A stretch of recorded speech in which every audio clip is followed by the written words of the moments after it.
আমরা জিসিপি এর পক্ষ থেকে এই কুচবিহার ইলেকট্রিক দপ্তরত আমরা জানালাম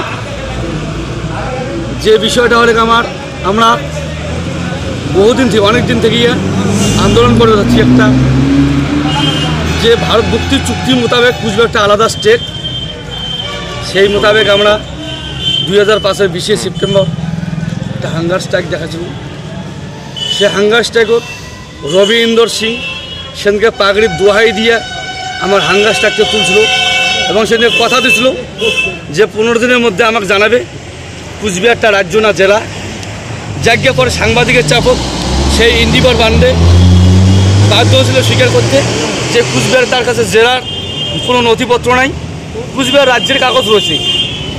অতএব এই কুচবিহার রাজ্য মোতাবেক যেহেতু আমরা জানতে পারছি কুচবিহার রাজ্য, সেই জন্য কুচবিহার রাজ্য আমার সম্পূর্ণ ডেজিগনেশন সরকারি মতে না জানা পর্যন্ত আমরা ইলেকট্রিক বিল বয়কট রাখছি, মানে ইলেকট্রিকের বিল দিবেন নয়।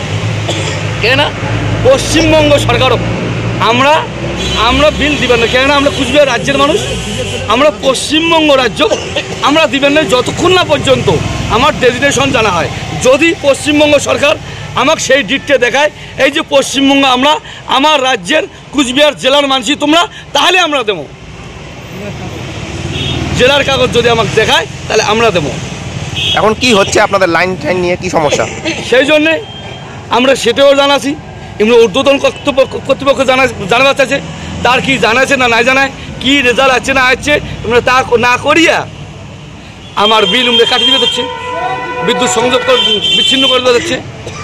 এই যে হ্যারাসমেন্ট, এই হ্যারাসমেন্টের থেকে যার জন্য যাতে এই নতুন করে হ্যারাসমেন্ট যাতে না হয় তার জন্য আমরা ডিস্ট্রিক্ট মানে এখানকার ইলেকট্রিক অফিসের কাছে মৌখিক আমরা মানে সেটা জানালাম যে এইরকম করিয়ে যাতে আমাদের সরল সাদা মানুষ কুচবিহারের মানুষ আমারগুলোর যাতে মানে আমারগুলোর এইরকম করে মানে কানেকশন না কাটা হয়।